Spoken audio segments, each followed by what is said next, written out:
Bonjour à tous et bienvenue dans cette nouvelle vidéo. Donc aujourd'hui, module 3, je crois, concernant ici la possibilité avec Excel de pouvoir calculer la distance, enfin, le nombre de kilomètres qu'il y a entre deux villes. Voilà, donc j'avais déjà présenté deux vidéos. Donc une première qui avait montré ici comment à partir d'un site web que j'avais sélectionné ici qui s'appelait distancedevilles.com, donc de pouvoir ici, à partir, en cliquant ici sur un bouton, d'aller voilà, donner ici un nom, par exemple si je fais Rouen et que je tape ici, je sais pas moi, Paris, voilà, et que je clique ici sur ce bouton, il est capable de vous afficher ici le nombre de kilomètres qu'il y a entre ces deux villes, l'heure qu'il va falloir, voilà, la durée du trajet, et ici mettre le lien où si je clique dessus, il va vous ouvrir automatiquement la page du site web avec ici la carte et puis le trajet. D'accord. Donc vous allez voir ici comment réaliser ça directement. Ok. Alors, voilà ici comment on pourrait rapidement, donc ça j'avais montré comment faire le code VBA de ça. J'avais fait un deuxième exemple ici qui montrait qu'on pouvait aussi compléter un tableau. D'accord. Ici, si je prends ces deux un tableau ici, on a mis plusieurs villes. Et ici, je voudrais calculer automatiquement les distances entre ces deux villes. Donc, si je clique sur ce bouton-là, il va automatiquement compléter votre tableau. D'accord. Ici, je vais rajouter ici une troisième ligne en disant tiens, Eva, 8 mai 2020, elle a fait du Lille, j'en sais rien moi, Lille-Toulouse. Voilà. Donc, combien ça fait de kilomètres? Ben là, il va recalculer automatiquement le nombre de kilomètres qu'il y a. Ok. Voilà, donc ça c'était une deuxième possibilité d'aller utiliser à peu près le même code. Donc ça, on l'avait déjà généré. Maintenant, on peut aller encore plus loin, et ça peut être intéressant. Donc ça, c'est un cas concret, où on pourrait, par exemple, ici, se servir de ce calcul qu'on a fait pour générer notamment une note de frais. Donc ça, je pense que pour tous les commerciaux qui se déplacent, ou pour tous les gens qui ont besoin de faire des notes de frais, eh bien, on peut essayer de calculer automatiquement et se compléter ici une note de frais. Donc je vais vous montrer ici comment ça a été fait et voir à peu près eh bien, le détail. Donc, par exemple, ici, comment ça marche. Donc, ici, j'ai un petit bouton où, quand je clique dessus, il va vous demander désirez-vous faire une nouvelle note de frais. Je fais oui. Ça va automatiquement vous ouvrir un petit formulaire qui va vous demander ici quelle est déjà la période sur laquelle je dois faire mes notes de frais. Donc, par exemple, ici, tiens, on va prendre le mois de mai. Voilà, dès que je sélectionne le mois de mai et qu'ici on va taper, tiens, j'ai fait un déplacement le 5 mai, voilà, 2020, ok. Je suis allé chez le client A, j'en sais rien. Je suis parti de Rouen pour aller sur Caen.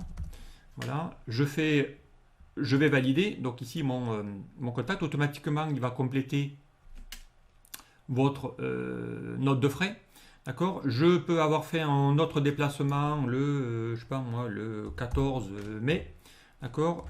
Je suis allé voir le client C. D'accord. Et là, j'ai fait du Paris je sais pas moi, Paris-Nantes, par exemple, hop, je fais OK, d'accord, je vais revalider de nouveau, et là il va calculer le nombre de kilomètres avec ici un forfait barème kilométrique que vous pouvez ici bouger autant de fois que vous voulez. Voilà, allez, je vais vous refaire un autre exemple. Voilà, j'ai refait un autre déplacement le 21 mai. Voilà, je suis allé voir le client D. Ok, j'ai fait du Bordeaux-Paris. Ok. Je vais valider automatiquement et là il va calculer le, voilà, hop, pardon, j'en ai mis un peu trop. Voilà, donc il va calculer automatiquement le kilomètre. D'accord, donc il a fait. Voilà, donc ici il va compléter cette note de frais. On aurait pu aussi faire une mise en page avant impression. Voilà, on peut remettre à vide le formulaire et on peut évidemment fermer le formulaire. D'accord, directement. Euh, donc voilà ici comment ici calculer automatiquement ces infos. Et là, vous pouvez ici après avoir cette note de frais qui va permettre ici de pouvoir le faire. Alors ici, on va juste formater un petit peu le champ pour lui dire que c'est des kilomètres. D'accord. Donc on va faire un petit format perso 0 et on va lui dire ici entre double cote km. D'accord. Voilà, comme ça, on va bien parler de kilomètres. Voilà. Directement. Ok, voilà ici une note de frais. Ici, demain, j'en ai besoin de faire la nouvelle. Mais dès que je clique sur ce bouton pour désirez-vous refaire une nouvelle note de frais, si je fais oui, boum, il va réécraser votre formulaire et on repart ici pour un autre mois si on le souhaite. D'accord. Alors comment ici j'ai fait ce code-là? Alors c'est le même code qu'on a utilisé la fois passée, on le verra aussi automatiquement. Donc on va aller dans l'onglet développeur et je vais vous montrer un petit peu qu'est-ce qu'il y a. Alors du coup j'ai besoin du formulaire. Alors le formulaire vraiment il est basique. Hein. Il ne faut pas grand chose. Il faut une combo box, une liste déroulante qui va afficher ici la liste des mois. D'accord. Ici j'y ai mis le barème qui va chercher ici dans la feuille qui va chercher ça en G8 pour aller chercher le barème lorsqu'il va ouvrir. Et ensuite on a besoin de mettre 4 textbox. Donc je rappelle ce sont des fameuses textbox, hein, on les voit ici. Où on va y taper, on va y saisir la date, le nom du client, la ville de départ et la ville d'arrivée. D'accord. Et ensuite, eh bien, il va falloir faire le code qui va permettre de générer tout ça. Alors le code, les plus simples, si je double-clique ici sur la porte, le code qui permet de pouvoir ici afficher, donc ici on voit tout le code correspondant au formulaire. D'accord. Donc ici on a juste le bouton qui permet de fermer, on va lui dire Unload Me, donc ça permet de fermer le formulaire.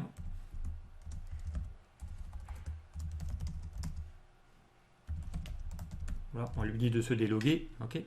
Ensuite, autre bouton qui permet ici de le faire directement, on va aller plutôt dans l'onglet développeur, c'est ça, qui permet de vider le formulaire. Si je double-clique, pour vider le formulaire ici, on l'a. Donc ici, on remet à vide. Hein, on remet à vide tous les champs du formulaire. Donc là c'est simple, j'avais déjà fait beaucoup de tutos là-dessus, donc on va pas le faire à chaque fois. Donc ici on va lui demander de prendre la liste déroulante que j'ai nommée CB au mois. Ici hein, vous avez tous les objets que j'ai renommés, donc ça c'est quelque chose qu'il faut faire. Là quand je clique sur ma liste déroulante, je l'ai appelé CB au mois. Ici je l'ai appelé ma textbox avec les dates TXT date. Ici, j'ai appelé TXT client. Ici, j'ai appelé TXT ville départ. Et là, j'ai appelé TXT ville arrivée. D'accord. Et ici, mon TXT barème que je fais. Donc ici, pour le vider, eh bien, il suffit d'aller mettre tous les champs de mes contrôles, de prendre tous les contrôles et de les mettre en vide en mettant double cote, double cote. D'accord. Alors ici, je ne l'ai pas fait pour le barème pour qu'il n'aille pas le chercher à chaque fois. Peu importe. Et pour imprimer le bouton, eh bien, ici, hein, ce bouton, ici, quand je clique dessus, automatiquement, il va aller chercher le code, voilà, s'il veut bien y aller. Voilà. Et le code pour ici imprimer, donc ici, voilà, ici, je lui ai fait juste un petit aperçu, hein, je ne lui dis pas qu'il imprime, donc je vais mettre aperçu avant impression. Voilà, il y a juste une seule ligne de code à mettre, du genre this workbook, ce classeur, point print preview, et ça va vous mettre un aperçu. En gros, il va faire ça, il va faire juste un aperçu impression de la note de frais. Voilà, c'est tout. Donc directement, une fois que vous aurez préparé avant, évidemment, la mise en page. Donc ici, il faut juste lui prendre cette zone, d'accord, lui dire d'aller dans mise en page, zone d'impression, définir la zone à imprimer. Comme ça, dorénavant, quand vous allez faire votre zone d'impression, vous allez avoir ici votre mise en page. Ok. Voilà ici comment faire ça. Ensuite, donc, dernier bouton, et c'est pas le moindre, c'est le bouton où on va valider ici, donc, ma dose de frais. D'accord. Ici. Donc là, on va aller voir ici le bouton qui permet, dès que je clique, qu'est-ce qu'il va faire. D'accord. Alors, eh bien, il va falloir déjà aller chercher une procédure. Première chose qu'il doit faire, c'est qu'il doit calculer la distance entre les villes que je lui ai sélectionnées, la ville de départ et la ville de destination. Donc ici, eh bien, cette procédure, donc ici, on va lui dire appel de la procédure qui calcule la distance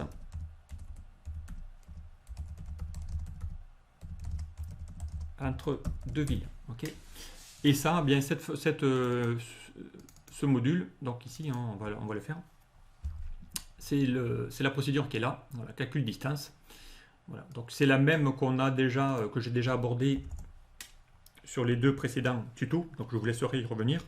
Elle va être même plus simple. Donc on a besoin d'une variable qui s'appelle l'URL, puisqu'il va falloir reconstituer l'URL du site qui nous permet d'aller chercher et de faire le calcul. Une zone qui s'appelle TXT qui va récupérer le code HTML du site en question et mes deux variables, ici où je mets la ville de départ et la ville de destination. Okay. Alors, la ville de départ, je vais la chercher en cellule AD4. AD4, c'est quoi? Eh bien ici, un peu plus à droite, mais ça vous ne le voyez pas, mais il y a des calculs. Voilà. Je lui ai dit ici aller dans AD4 pour aller chercher ici la ville de départ. D'accord. Je lui mets ici dans la cellule AD5, je vais lui mettre ici la ville de destination. Ici, voilà, ainsi de suite. Okay. Et ensuite, eh bien, je vais chercher ici l'opération qui permet de le faire directement. Alors, on va juste pousser ici le code pour le mettre ici en plein écran. Voilà, on va faire comme ça directement. Ok. Et ici, donc, on va aller chercher le reste, à savoir, eh bien, on va aller sur la feuille active, lui chercher le fameux URL qu'on a constitué, je vous rappelle, via une constante tout en haut, qui est le début du site internet, qui permet d'aller récupérer le code du site internet.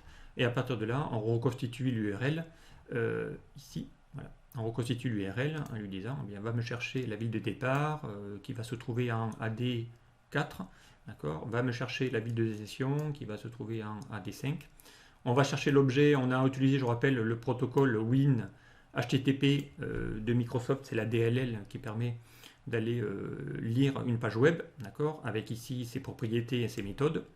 Et ensuite, on va afficher le résultat du nombre de kilomètres en cellule AD6. Donc ici, si vous regardez bien, en AD6, on a bien ici le nombre de kilomètres qui s'affiche directement. Ok. Donc voilà. Et ensuite, ben voilà, après, on va aller récupérer le nombre de kilomètres. Et une fois qu'on a fait ça, bien une fois qu'on a appelé cette procédure dans le formulaire, d'accord, ici. Donc c'est bien la procédure qui va afficher ici. La première chose qu'il va faire, il va calculer ça, il va aller chercher le nombre de kilomètres qu'il y a. Et à partir de là, donc on va aller faire ici la liste directement avec ici le mois.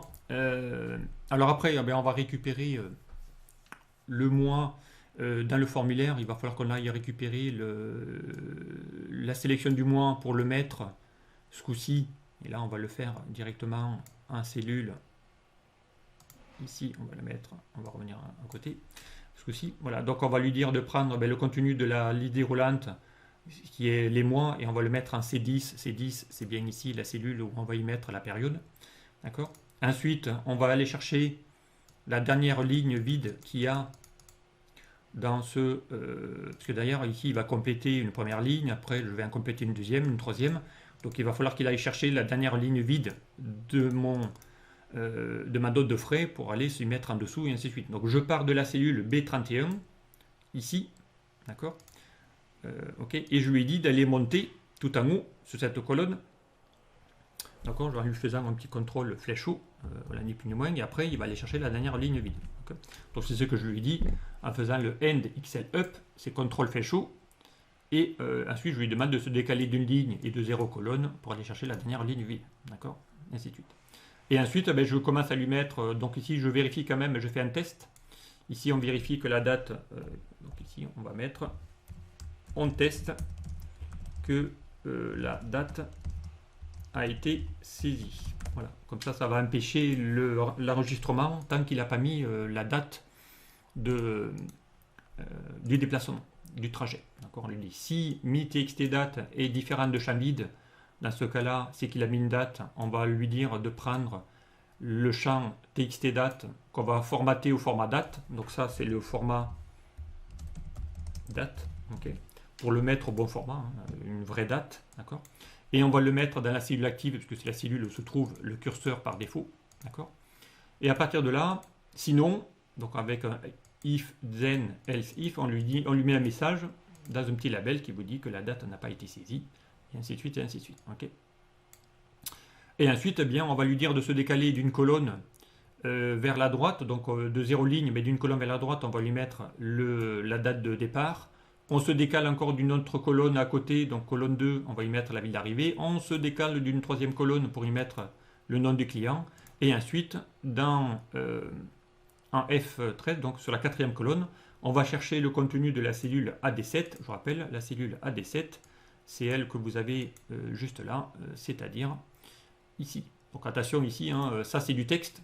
Donc ici j'ai créé une formule qui permet de transformer ici cette valeur textuelle en chiffre.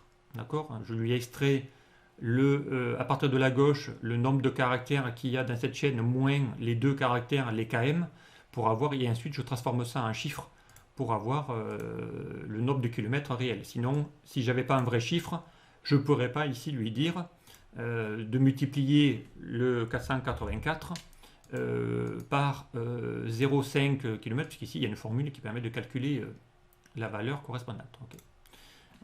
Ici, voilà, tout simplement. Et puis c'est tout, hein, voilà, on a besoin. Et après, tout en haut, c'est que des tests. Donc on va formater les champs, on va lui dire de mettre ici les villes de départ au bon endroit, et ainsi de suite. Voilà, donc pas très compliqué. Ce petit bulletin, enfin cette petite note de frais à générer, ça vous permet ici de pouvoir générer assez rapidement voilà, une petite note de frais. Donc si je refais une autre date au 6 avril 2020, voilà, je suis allé voir le client B, d'accord. Allez, je me suis fait du Paris-Marseille. Voilà, je vais valider pour aller lui tester les données, voilà, automatiquement. Okay. Alors une seule fois, hein, j'ai tendance à cliquer plus vite, mais voilà. Il a bien 574 km entre les deux, donc tout va bien. Ok.